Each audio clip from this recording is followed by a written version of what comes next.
আরে কি ম্যাডামের ব্যাগের মধ্যে এটা আবার কি ডাস্টার? এক কাজ করে আমি এখন এই ডাস্টারটা দিয়ে লেখাগুলো মুছে ফেলি, ভালোভাবে আমি ঘষে ঘষে এটা মুছে নিবো। আরে আরে বাপরে, এটা কি হলো? বোর্ডটা কোথায় গেল? এই কি ম্যাডামের ব্যাগটাও গায়েব হয়ে গেল এখান থেকে? আমার মনে হয় ডাস্টারটা সবকিছু রিমুভ করে ফেলে। যাই হোক, ডাস্টারটা নিয়ে এখন আমি এখানে বসে যাই। আরে সিমরান, ওইখানে বোর্ডটা কোথায় গেল? আরে বোর্ডটা কোথায়? এই শয়তানগুলো শুন, আমি জানি তোরা পড়াশোনার ভয়ে বোর্ডটা লুকিয়ে ফেলছো। আরে আরে না ম্যাডাম, বোর্ডটা দেখেছি রামু কাকা কোথায় রেখেছিল।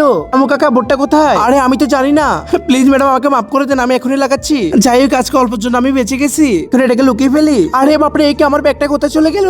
এই কি তোমরা সবাই কি করতেছো? পড়াশোনা করো, আমি এখানে বুঝেছি আর তোমরা বসে বসে কথা বলতেছো। ম্যাডাম দেখুন না, আমার ব্যাগটা কোথায় গায়েব হয়ে গেল। আরে বাপরে, এখন আমি কি করবো? সব দোষ তো আমার গাড়ি এসে পড়বে। আজকে যারা আল্লাহর এই সুন্দর ছবিটি দেখে ভিডিওর মধ্যে একটি লাইক করে চ্যানেলটিকে সাবস্ক্রাইব করে দিবে, আল্লাহ যেন তার প্রাণ প্রিয় মা বাবাকে জীবনে একবার হলেও কাবা ঘরে গিয়ে হজ করার তৌফিক দান করে। সবাই কমেন্টের মধ্যে আমিন লিখে যাবেন। আরে ম্যাডাম শুনুন, দরজাটা কোথায় গেল? কিন্তু যখন আমি স্কুলে এসেছি তখন তো দরজা ছিল। কোন আমি ভুল করে দরজাটা আবার রিমুভ করে ফেলছি না তো? আরে রামু কাকা শুনুন। হ্যাঁ স্যার, আমি কি করবো? আমি তো নিজে অনেক বেশি ভয়ে আছি। নিজের চারা গাছটা গায়েব হয়ে গেল। হ্যাঁ, আমার গাছটা কোথায় চলে গেল? আরে বাপরে, ভুল করে তো তার চারা গাছের উপর আমার ডাস্টারটা পড়ে গেছিল।